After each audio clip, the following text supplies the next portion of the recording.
కళ్ళు కైపెక్కించే పోకళ్ళు కాటేస్తే కాదంటానా ఇప్పుడైనా వయసేమైనా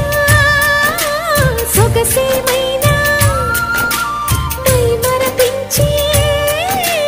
మనసేమైనా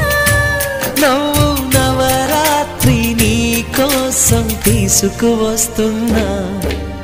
మైనా ఏమైనావే మన్మథ మాసం